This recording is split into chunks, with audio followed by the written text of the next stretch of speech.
Una cosa che chiederò agli assessori è quella di non occuparsi di dinamiche politiche partitiche. Chi farà l'assessore farà al 100% l'assessore e si occuperà al 100% della propria area di competenza.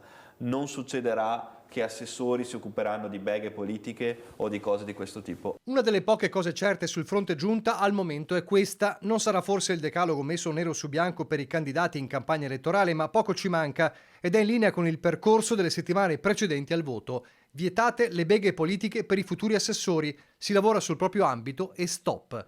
L'altra certezza, ci sarà una delega specifica sui giovani che Stefani ha già deciso di tenere per sé. Per il resto il Totogiunta continua a impazzare, 5 a Fratelli d'Italia, 4 alla Lega e 1 a Forza Italia, lo schema ormai non si cambia.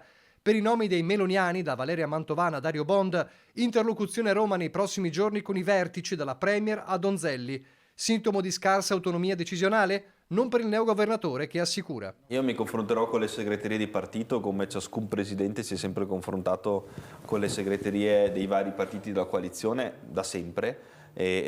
Quello che però abbiamo deciso nella trattativa di centrodestra è che il presidente si sarebbe tenuto la possibilità di scegliere tra una rosa di nomi. Credo che sia importante l'indipendenza del Presidente dalle segreterie quanto più possibile per quanto riguarda la scelta degli assessorati. Insomma, l'ultima parola spetterà a lui, anche se significa togliere a Fratelli d'Italia e soprattutto Forza Italia, leggi Flavio Tosi, l'ambito assessorato alla sanità.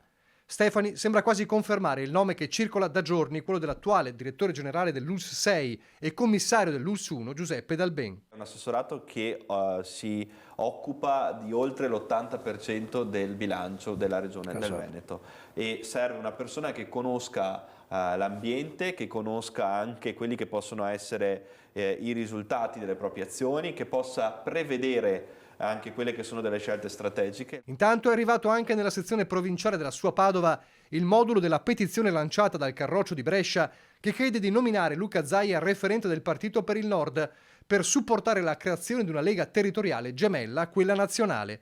Ipotesi che trova Stefani freddo perché, dice, il partito territoriale c'è già. Noi in Veneto abbiamo un modello statutario, quello della Liga Veneta, che ha già una sua autonomia.